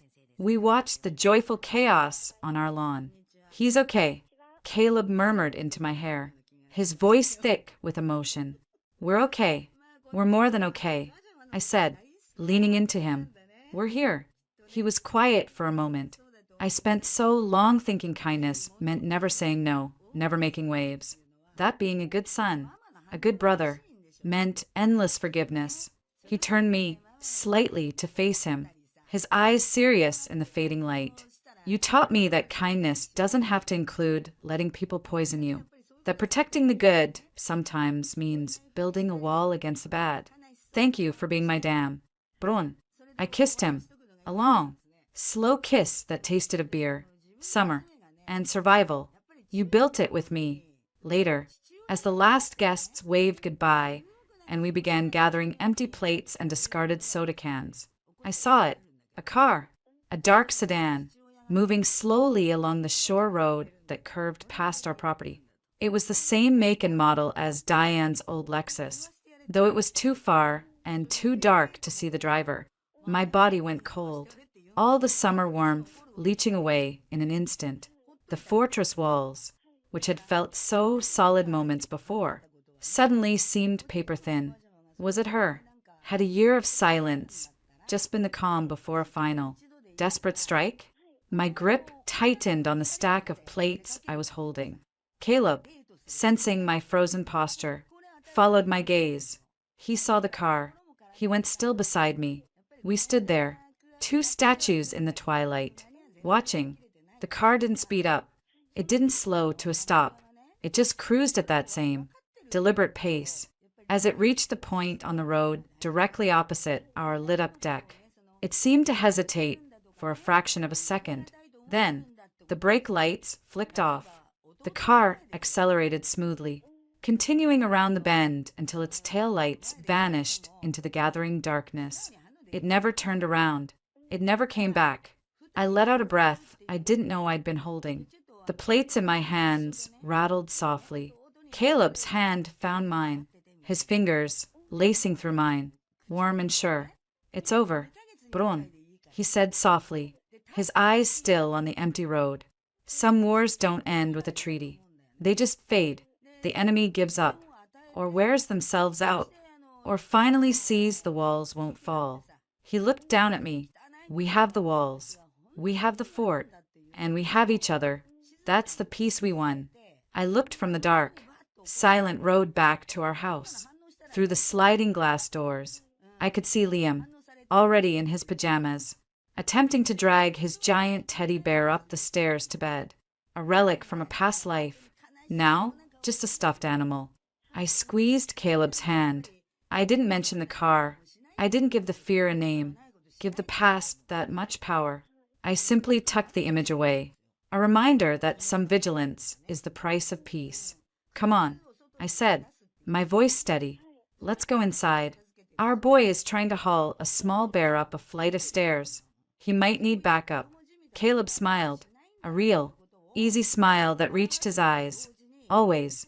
We turned our backs on the dark lake and the empty road, and walked into the warm, bright light of our home. The war for our family was over. The work of living in the peace we'd carved out, a peace built not on perfect harmony, but on fierce, unbreakable love that was just beginning. And for the first time, we faced it not as victims under siege, but as guardians, standing together on our own quiet, well-defended shore.